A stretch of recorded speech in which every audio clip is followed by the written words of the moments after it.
Problem शब्द सिर्फ geometry में ही हम इस्तेमाल करते थे, और जब मराठी में हमने सीखी ज्योमेट्री, जब सब सिद्ध हो जाए तो फिर इति सिद्धम, सिद्ध हो गया, that problem is solve.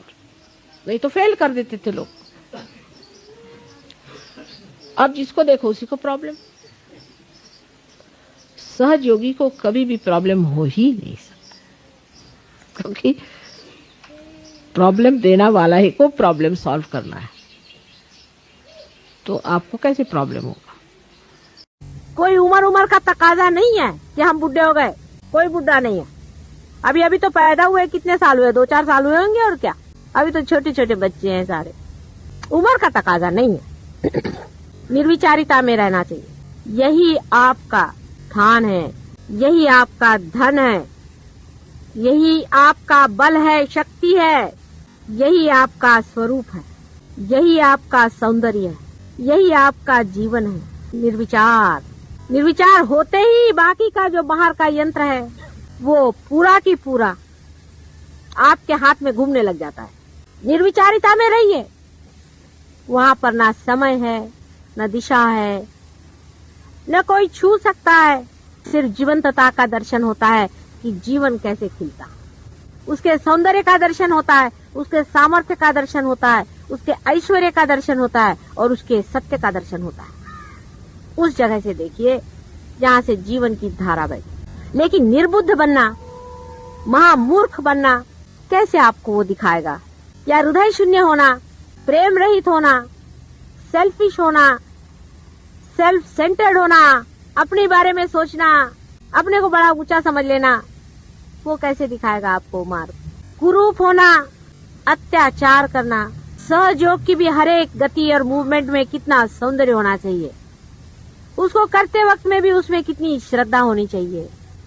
Kundalini को उठाते वक्त भी हाथ में कितनी धार्मिकता होनी चाहिए कि आप किसी की कुंडलिनी, किसी की माँ की पूजन कर रहे हैं, कितना उसके प्रति आदर होना चाहिए, कितना विचार होना चाहिए। हर एक चीज में, आपके बिहेवियर में, आपके बातचीत में, आपके बोलने में, आपके दुलार में, आपके हंसने में, आपके रोने में, हर एक चीज में हृदय का कितना दर्शन होना चाहिए कि विशाल है। कोई विशालता दिखनी चाहिए आपके अंदर से, आकाश के दर्शन होने चाहिए, पानी की पवित्रता झलकनी चाहिए आपके अंदर से, सूर्य की तेजस्विता आपके मुख पर होनी चाहिए, चंद्रमा की शीतलता आपके अंदर से बहनी चाहिए, सर्वगामी होना चाहिए आपको हवा के जैसे। सबके प्राणों में आपका प्राण स्पंदन कर रहा है इस वक्त में। जान लीजिए, अपने प्राणों के साथ मत खेलिए। अत्यंत श्रद्धावान और भक्तिपूर्ण नतमस्तक होकर के उसको स्वीकार करें, जो ऊपर से नवजीवन हमारे अंदर परमात्मा डाल रहे। स्वीकार्य हो उसका प्यार, उसकी अनुकंपा स्वीकार्य हो आपको। ये विशुद्धि चक्र है, ये चक्र हमारे पीछे में यहाँ पर है। ये विशुद्धि चक्र जिसे कि हम सर्वाइकल प्लेक्सस कहते हैं, उसको देखता है। अब इससे 16 है, इसमें सब प्लेक्ससेस हैं, माने 16 इसकी कलियां हैं। अपने आँख, नाक, मुंह और गला, सोट, यहाँ अंदर के सारे मसल्स, जीभ वगैरह सब इससे कंट्रोल होते हैं। इतना ये इम्पोर्टेंट, बहुत ज़्यादा महत्वपूर्ण ऐसा ये चक्र है। लेकिन जिसका विशुद्धि चक्र खराब हो जाता है उसकी शक्ल ही खराब हो जाएगी, उसकी आंखें खराब हो जाएंगी। मतलब बाह्य की जो आंखें, जैसे जलन होना, आंख में लाली आ जाना वगैरह, सब इस चक्र के दोष से होते हैं। किसी किसी के दांत, उसमें तकलीफ हो जाती है, वो भी इसी चक्र के दोष से हो जाती है। किसी किसी की जिह्वा में तकलीफ हो जाती है, उससे हो जाती है। इस चक्र के भी 2 भाग है, लेफ्ट और राइट। जो बीच का चक्र है वो राधा कृष्ण से स्थापित है, राधा कृष्ण का स्थान है यहाँ पर। और जो लेफ्ट का है ये उनकी बहन विष्णु माया जो थी उसके नाम से है। अब जो आदमी अपने मन में ऐसे विचार करता है कि मैं, मुझसे बुरा कोई नहीं है, मैंने ये पाप किए, मैंने वो पाप किए, उसका ये चक्र पकड़ता है। जिस आदमी का लेफ्ट चक्र पकड़ता है विशुद्धि का, उसको एक बड़ा उसमें दोष आ जाता है कि वो ऐसे तो बहुत अपने को दूषित समझता है, लेकिन जब बोलता है तो बिजली गरजती है। एक आधी शब्द बोलेगा लेकिन बड़ा ही सरकास्टिक, एकदम काट खाएगा। ऐसे तो ठीक बोलेगा लेकिन हमेशा टेढ़ा ही बोलते रहेगा, क्योंकि उसका ये जो लेफ्ट साइड का चक्र है ये पकड़ा रहता है। राइट साइड का जो चक्र है इसमें विठ्ठल रखुमाई का स्थान है। मतलब ये कि जब कृष्ण राज करते थे तब का है राइट साइड। जब राइट साइड का चक्र पकड़ता है तो आपको जुकाम आदि जो बीमारियां हैं वो सब शारीरिक बीमारियां, और सोचने में भी मनुष्य राइट साइड के इसका जो होता है उसमें एक तरह का अहंकार भी आ सकता है, क्योंकि वो जब बोलता है या कुछ करता है तो उसमें इतना अहंकार आ जाता है कि उसकी छाया इस चक्र पे भी आ जाती है। बोलते वक्त में अगर अहंकार का उपयोग करें तो इस पर भी आ जाती है, और इसी कारण ये भी चक्र जब खराब होता है तो भी बड़े दूषण अलग हो जाते हैं। इस चक्र को सबसे ज़्यादा अगर कोई खराब करता होगा तो वो है सिगरेट।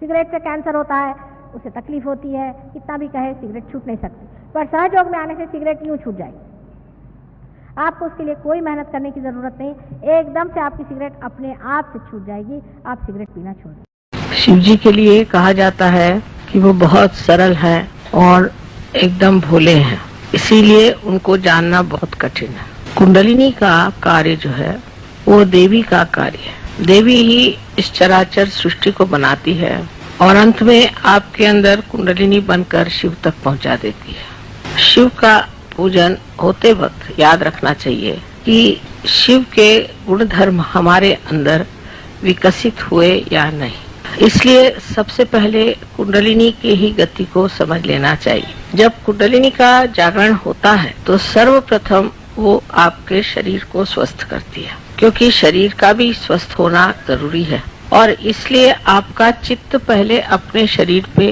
जाता है। शुरुआत में सब यही बताते हैं कि मुझे ये तकलीफ, मेरी ये शारीरिक तकलीफ है, मुझे यहाँ दुखता है, मुझे ये बीमारी है। या कुछ लोग शरीर से हृष्ट पुष्ट होते हैं तो वो बताते हैं कि मुझे सांसारिक क्या तकलीफ है। क्योंकि जब हम लोग जागृत अवस्था में होते हैं तो हमारा चित्त इन सब चीजों की तरफ आकर्षित रहता है और इससे हम लोग काफी तकलीफ में रहते हैं। जैसे जैसे आप सहयोग में आएंगे आप यही पाएंगे कि लोग पहले अपने शरीर की या अपने सांसारिक चीजों की या मानसिक स्थिति की ही चर्चा करते हैं। इसलिए पहले ये व्यवस्था की गई थी कि शरीर को पूरी तरह से त्याग दिया जाए, यानी उसके तरफ ध्यान न देना चाहिए और उसको कष्ट देना चाहिए।